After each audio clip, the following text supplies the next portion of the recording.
আইপিএলে এখন বাংলাদেশের নিয়মিত মুখ মোস্তাফিজুর রহমান।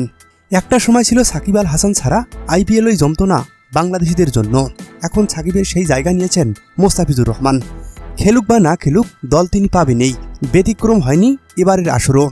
আইপিএলের সপ্তদশ আসরকে সামনে রেখে মোস্তাফিজুর রহমানকে দলে ভিড়িয়েছে defending champion Chennai Super Kings. এবার মোস্তাফিজুর দল পাবেন কিনা তা নিয়ে অনিশ্চয়তায় ভুগছিল বাংলাদেশি দর্শক সমর্থকরা, কারণ ফর্ম তেমন পক্ষে ছিল না মিস্টার কাতার মাস্টারের। শেষ ম্যাচ পেয়েছেন তো পেয়েছেন চেন্নাইয়ের মতো দল। মহেন্দ্র সিং ধোনির নেতৃত্বে খেলবেন দ্য ফিজ। তবে দল পেলেও নিয়মিত খেলা হবে তো মোস্তাফিজের, নাকি বেঞ্চে বসেই কাটবে সময়?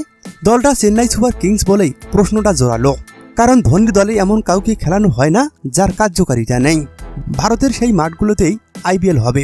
কতটা সফল হবেন মোস্তাফিজুর রহমান, বিশেষ করে খেলা যখন বিশ্বের বাঘা বাঘা ব্যাটারদের বিরুদ্ধে? ক্রিকেট বিষয়ক সংবাদ মাধ্যম ESPN ক্রিকইনফো চেন্নাইয়ের একটি সম্ভাব্য একাদশ সাজিয়েছে। ওপেনিং জুটিরা সহজেই অনুমেয়। ঋতুরাজ গায়কোয়াড়ের সঙ্গী ডেভন কনওয়ে, এরপর আজিঙ্কা রাহানে ও ডেরেল মিশেল। শিবন দুবকে রাখা হয়েছে 5 নম্বরে।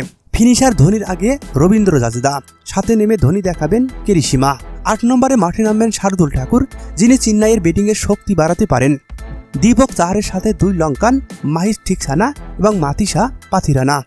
আর দ্বাদশ হিসাবে রাখা হয়েছে তুষার দেশপাণ্ডেকে।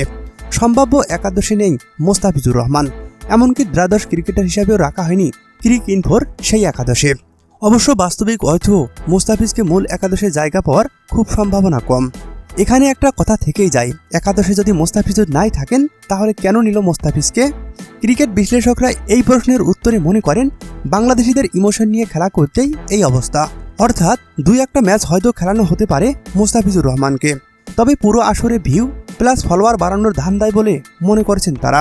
সেই সাথে মোস্তাফিজের সুবাদে পুরো আসরে বাংলাদেশিদের চোখ চেন্নাইয়ের দিকে রাখতেই এই কৌশল, যাকে বলা হয় গরু মেরে জুতা দান।